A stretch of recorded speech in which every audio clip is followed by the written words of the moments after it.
अस्सलाम वालेकुम। खालिद इकबाल आपकी खिदमत में हाज़िर है। नाज़रीन, इस वीडियो का थीम ये है कि तमाम अरब मुल्कों को मिलकर जहाँ जहाँ अमरीकी अड्डे यानी उनके ममालिक में हैं उनको ख़त्म करने की कोशिश करनी चाहिए।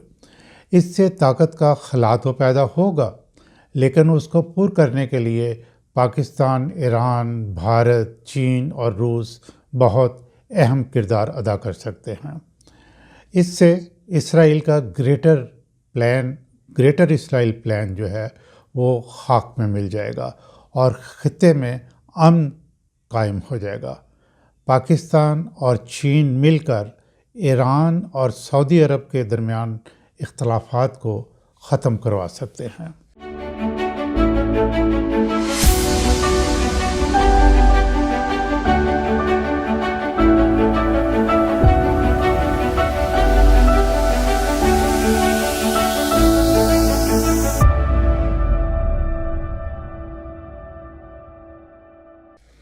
नाज़रीन, आपको याद होगा कि सोवियत यूनियन 1991 में एक मुतहद्दा मुल्क था।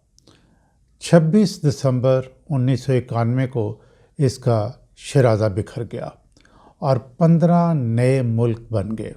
इनमें रूस सबसे बड़ा और ताकतवर मुल्क है।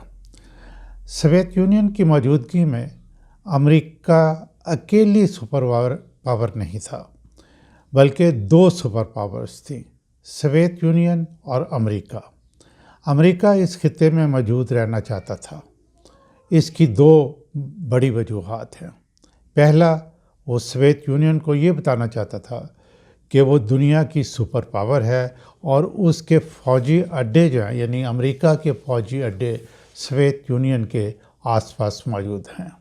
दूसरा, बल्कि मैं इसको ज़्यादा इम्पोर्टेंट समझता हूँ, अहम मकसद इसराइल को फैलाना और डेवलप करना है, क्योंकि अमेरिकी हुकूमतें और वर्ल्ड मीडिया हमेशा जूश लॉबी के ज़ेर असर या किसी हद तक कंट्रोल में रहा है। जब अरब ममालिक में तेल निकलना शुरू हुआ तो उन्हें टेक्नोलॉजी के साथ साथ अपनी अपनी हुकूमतों को कायम रखने की फ़िक्र हुई। अमेरिका के लिए ये सुनहरी मौका था। वो अरब ममालिक में अपने फ़ौजी अड्डे बनाकर अपने मुख्तलिफ़ मकासद हासिल उसने करने शुरू कर दिए। अरब ममालिक ने ये जाना कि अमेरिकी फ़ौजी अड्डे उनकी हुकूमतों को मजबूत करने के लिए हैं और फिर उनके मुल्क की हिफाजत की भी ज़मानत ये देंगे। इस वक्त 9 ममालिक, जिनमें कतर, बहरीन, कुवैत, मुत्तहिदा अरब अमारात, सऊदी अरब, उर्दन, इराक़, शाम और तुर्की हैं, उनमें अमरीकी फ़ौजी अड्डे मौजूद हैं। इस वक्त इन अड्डों में तकरीबन 40 से 50 हज़ार तक अमरीकी फ़ौजी मौजूद हैं। इन अड्डों को अमेरिका ने हमेशा, तारीख़ बताती है, इसराइल की हिफाजत के लिए इस्तेमाल किया है। अरब ममालिक ने तेल की दौलत से सड़कें और बिल्डिंग्स तो बनाई, लेकिन उन्होंने अपने आप को डेवलप नहीं किया और ना अपनी हिफाजत के लिए जदीद ज़रूरियात पर तवज्जो दी। उन्होंने पेट्रोल की दौलत से अय्याशियाँ की, कारोबार किया और हर किस्म के काम करने के लिए दूसरे ममालिक से अफरादी क़ुव्वत दरामद की। मेरे तज़किए के मुताबिक यही उनकी सबसे बड़ी गलती थी। मालूम नहीं किस अरस्तू ने उनको ये समझाया या उनके जहनों में ये डाला कि दौलत से सब कुछ हासिल किया जा सकता है। हालांकि उनकी ये सोच बिल्कुल गलत है। उन्होंने इस दौलत से साइंस, टेक्नोलॉजी का इल्म हासिल किया होता तो आज टेक्नोलॉजिकली एडवांस्ड मुल्कों के सामने हाथ फैलाए खड़े नज़र न आते। नाज़रीन, गौर फरमाएं, एक दिन खामोशी से इसराइल के बमबार तैयारे आते हैं और वो इराक़ की न्यूक्लियर तंसीबात को तबाह बर्बाद करके वापस चले जाते हैं। उनको कोई पूछने वाला नहीं। फिर उनको पता चलता है कि शाम में न्यूक्लियर के मैदान में कुछ काम हो रहा है, तो इसराइली तैयारे आते हैं اور شام کی تمام نیوکلیئر تنصیبات کو ملیہ میٹ کر کے رکھ دیتے ہیں، کوئی پوچھنے والا نہیں۔ امریکی اڈے کس کی حفاظت اور مدد کے لیے تھے؟ آپ خود اندازہ لگا سکتے ہیں۔ یہ میری رائے نہیں، یہ فیکٹس ہیں آن گراؤنڈ۔ اپنے ملکوں میں امریکی اڈے بنوا کر ان ملکوں نے تو اپنے آپ کو مزید کمزور کر لیا ہے۔ ہر قسم کی معلومات، ان کی ویکنیسز، ان کی اسٹرینتھس امریکی فوجیوں کے پاس موجود ہوتی ہیں، اور وہ جب چاہیں ان کو جس قسم کا نقصان چاہیں پہنچا دیتے ہیں۔ میں نے جو تھیسس پیش کیا ہے ابھی تک جو آپ کے سامنے، یہ امریکی اڈے صرف اسرائیل کو پھیلانے اور اس کی حفاظت کے لیے ہیں۔ اس وقت ایران پر امریکی حملے میرے تھیسس کو صحیح ثابت کرتے ہیں۔ امریکہ کو خطرہ ہے کہ ایران ایک طاقت اور بہترین تربیت یافتہ فوج رکھنے والا ملک ہے، اور یہ گریٹر اسرائیل پلان کے منصوبے کی راہ میں رکاوٹ ہے۔ اس لیے اس کو کمزور کرنا چاہیے۔ اگر امریکہ نے ایران کو بہت نقصان پہنچا دیا ہے، اس میں کوئی شک نہیں، فوجی انفراسٹرکچر کے علاوہ سویلین انفراسٹرکچر بھی تباہ و برباد کیا ہے، ان کی ٹاپ لیڈرشپ کو چن چن کر نشانہ بنایا ہے، لیکن امریکہ ابھی تک اپنے اہداف حاصل نہیں کر سکا۔ ایران کی جرأت کو سلام تو کرنا ہی چاہیے، لیکن اسے تدبر اور دانش سے جو کام لی ہے اس کو بھی سراہنا چاہیے کہ اس نے عربوں کو زیادہ نقصان نہیں پہنچایا، ورنہ ایران کے چند میزائل متحدہ عرب امارات کو 1960 کی دہائی میں بھیج سکتے ہیں۔ جہاں جہاں امریکی اڈے ہیں، وہ امریکہ کی منتیں ترلے کر رہے ہیں وہ ممالک جو ہیں کہ ان اڈوں کو ایران کے خلاف استعمال نہ کریں، ورنہ ایران جوابی کارروائی کرے گا۔ ناظرین، میں یہ کہنے کی کوشش کر رہا ہوں کہ ان عرب ممالک کی اسٹریٹجی ہی غلط ہے۔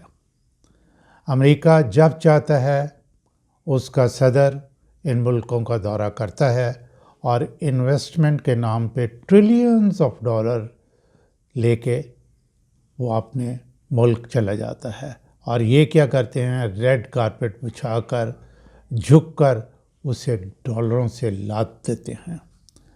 عرب ممالک کے لیے یہ بہترین موقع ہے کہ وہ امریکہ کو بتائیں کہ یہ اڈے ان کے لیے حفاظت کی ضمانت بالکل نہیں، بلکہ خطرے کے بم ہیں، اس لیے ان کو یہاں سے ختم کروائیں۔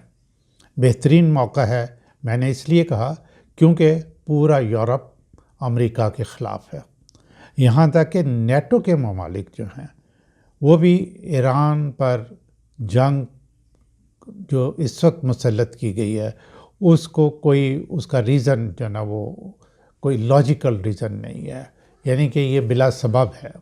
پھر وینزویلا پر حملہ اور وہاں کے صدر اور اس کی بیگم کو اٹھا کے امریکہ لے جانا اور وہاں جا کے مقدمہ چلانا، اس کی یہ بھی ایک امریکی صدر کے ماتھے پہ سیاہ داغ ہے، جنہیں ساری دنیا خاص طور پر یورپین ممالک جو ہیں وہ کنڈیم کر رہے ہیں۔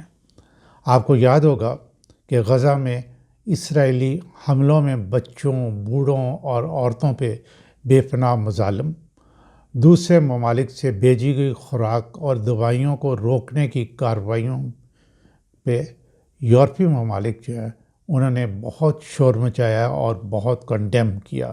اس وقت دنیا میں امریکی صدر کی پوزیشن بہت کمزور ہے، وہ بالکل پاپولر نہیں ہے، ناپسند کیا جاتا ہے، اس لیے عرب ممالک کو امریکی اڈے ختم کرنے کی ہمت کرنی چاہیے۔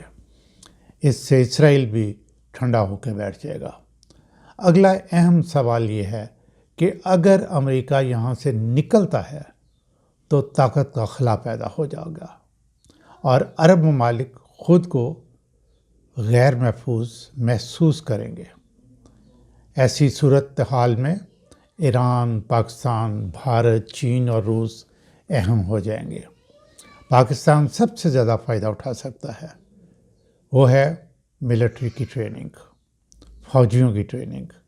पाकिस्तान सब मुल्कों को यानी सब अरब ममालिक को अपने फोर्सेस जो हैं उनको डेवलप करने के प्लान्स दे सकता है और उनकी ट्रेनिंग कर सकता है।